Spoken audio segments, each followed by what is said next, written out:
As a lot of you know, I had a real effed up day on October 4th where I broke my collarbone in a crash on my YZ450FX Supermoto. I'll show you that crash footage again.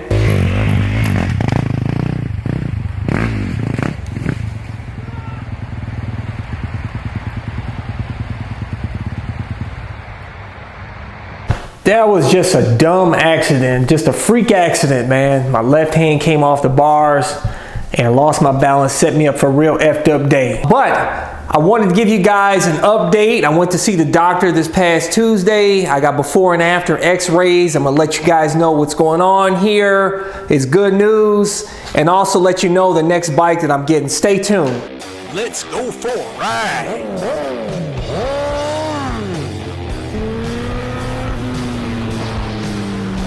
Watching CycleCruza's all-in-one motorcycle channel. Subscribe today. Continue to leave video suggestions, but you may find what you're looking for by visiting my website at CycleCruza.com and click on the menu tab My Videos. And those are a bunch of playlists with all of my videos categorized in them to make it easier for you to navigate through. I have excellent news, guys. I got rid of the sling. I got full range of motion in my arm, no pain. I'm feeling good, man. It's not 100%, I'd say probably like 90%. I feel a little twinge here and there. But I even went to the gym and I got on a preacher curl and did some curls with some light weights and did some tricep exercises and stuff. Just very careful, but no problems, man. So, but here is the before. The first x-ray I took on October 4th when I crashed on the YZ. This is the emergency room x-ray here. As you can see here, there's the brake, and here is the after, the x-ray I just took recently, this past Tuesday here. It looks very similar, but you can see there's new bone growth there. The doctor showed me, he explained to me that I'm on the right path. He said I'm not fully healed. He said I have to see him in another 4 weeks. He's going to take another set of x-rays and that should be it. I should be done. I don't require any physical therapy or anything. Like I said, I got full range of motion in all directions, no issues. So, but I'll tell you guys, some of you guys said, CycleCruza, you should have got surgery, man. You'd have healed up a lot faster. Your bone would be fully intact. I'll tell you this, guys, even if you don't get in surgery here, when this bone, starts to form over, both of the bones there, what happens is it'll be stronger than ever, man. So, but you do have to be careful that it sets right, that it heals correctly. You can't slouch. You got to make sure you stay in a good posture. They even tell you to wear, that posture strap to help keep your shoulders back. Which I did all of that. I slept on my back. I was very careful. I kept my arm in a sling. I followed the doctor's orders. I slept good, like 10 plus hours, ate good, big salads, take vitamin D supplements and other vitamins or whatnot. And so no problems, man. But I'll tell you guys, for those of you that talk about getting surgery, first off, it's very expensive. Just breaking your collarbone without insurance, which I have insurance, but I told you guys in a previous video, which I'll include that video link in the description and comment section of the video on how much it costs, but it's like about $5,000 at the basic level just to go see going to see the doctor, x-rays, the emergency room, everything. And if you get surgery alone can be $20,000 to $30,000 in addition to that $5,000. So you're talking up to, it could be extremely expensive, guys. You don't want to get surgery if you don't have to, guys. I'm telling you, because surgery, there's always risk.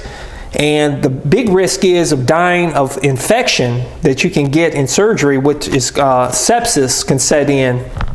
Infection of your blood, and you can end up dying even with the most basic surgery. So you really have to be careful and think it through before you get any type of surgery. Sometimes you have no choice, obviously. Sometimes had this break been in multiple places or something, they would have probably had to do surgery, but most of the time people have a break like this. So it does, most of the time a collarbone fracture does not require surgery. And also, if you have plate and screws put in on the bones, from what I hear, you can end up with infection from the plate and screws. And then after they take the plate and screws off, which you don't have to do, but some people do it, then you have the holes in your bones that you have to wait for that to fill up, and that some infection can occur after that. And also you can end up having some dead nerves around this area where they've done the surgery. I have a painter that did some work for me recently. He told me he had both of his shoulders, had surgery on both of his shoulders, and he said he has no feeling on both of his sides of his shoulders because of the surgery, which damaged nerves. So I'm telling you, you want to try to avoid surgery at all possible costs if you can. I'm ready to ride. I'm just waiting for the weather to get better. It's been in the low 30s right now. But when I do get back on my bikes, guys, you can be rest assured that I'm going to be wearing my airbag vest with either bike, even my YZ. I wish I'd have had this on when I had that crash, because that probably would have kept me from this injury, possibly, possibly not. But I am wearing this every single time. I have a link to this in the description and comment section of this video. And I don't care if I just had a stupor where I fell off the bike and the thing goes off a bunch of times on my YZ. This costs $25 for the CO2 cartridge, guys. That's a hell of a lot cheaper than a broken bone. This is what's going to keep you alive, man. And you don't want to have a messed up back, guys. Definitely recommend getting this. And also I have my lightweight carbon fiber helmet with mirror shield, and my leather pants, boots, gloves, all my stuff. I always include links to my gear in the description and comment section of my videos. But I tell you guys, I'll be getting back on my bike very soon. Shoot, I may ride tomorrow if it's nice.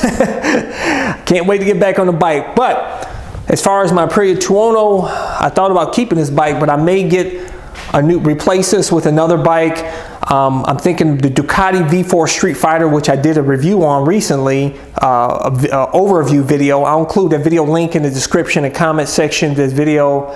Also, I considered the new Kawasaki Ninja ZH2, which I did a video on not too long ago, and I showed you guys a Photoshop rendition of what it will probably look like. And then next thing you know, Kawasaki came out with a video with the reveal of the bike, and it looks very similar to that Photoshop rendition, but not as good looking. The bike is not as pretty, but they just seem to love making the H2 not a very attractive bike, but it's an awesome bike. It's a beast. I'm thinking about getting the Diavel 1260, by Ducati. The Diavel 1260S, should I say. As you guys know, I had a Ducati X Diavel S, and I love that bike. I miss it. That's why I did I put up an old moto vlog not too long ago, showing you how much fun and how awesome that bike is, man. It's amazing. The only reason I got rid of that bike is because I didn't like the feet forward pegs, and I didn't like the belt drive because the belt guard would encourage rocks to hit the rubber belt on there, and there was some damage on the belt, and had that snap, to replace the belt on that bike was like $700 to $1,000, which is ridiculous, man.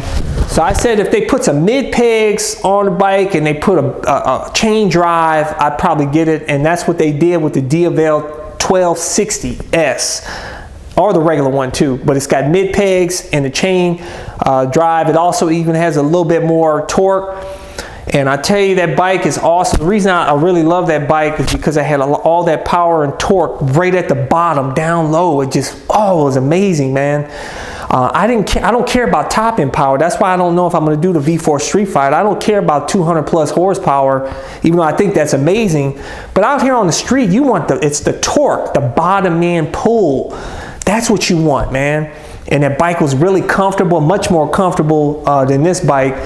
This bike, to be honest with you, is not much more comfortable than the CBR 1000 RR I had, which was fairly comfortable. But the pegs are high on this. The bars are sporty, so you're leaned a bit forward on this. The X Diavel is much more comfortable out on the streets, and the pull is much stronger than on this bike, man. So this is an amazing bike. But that X Diavel's power down low was unmatched. That thing was amazing and fairly lightweight for a cruiser. So like I said, I'm thinking Diavel 1260S. or the Ducati V4 Streetfighter. I know some of you guys are going to say, CycleCruza, why don't you get the new CBR 1000 Triple R Fireblade SP, which I did a video on recently. I'll include that video link in the description and comment section of the video.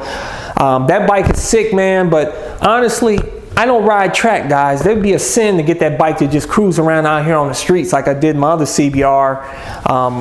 So, you know, in the future, when I get a house near a track, I'll be a track junkie, and I still don't know if I'd get that bike because that's going to be an expensive bike if you crash out there. I'd rather get an older like R6 and make it a track only bike out there, you know. So I don't know. I think the new CBR is amazing though, man. So who knows, I may change my mind and get that bike, but leave a comment. Let's talk about it, guys. Stay tuned. Got some good stuff coming up. Thumbs up. Check out my playlist for new riders and popular videos. Don't forget to comment and subscribe, and check out my other channel, Bug Out Moto, where I customize a van for my motorcycle so I can live in my van with my motorcycle and travel across the country anywhere. Subscribe to my YouTube channel, Bug Out Moto.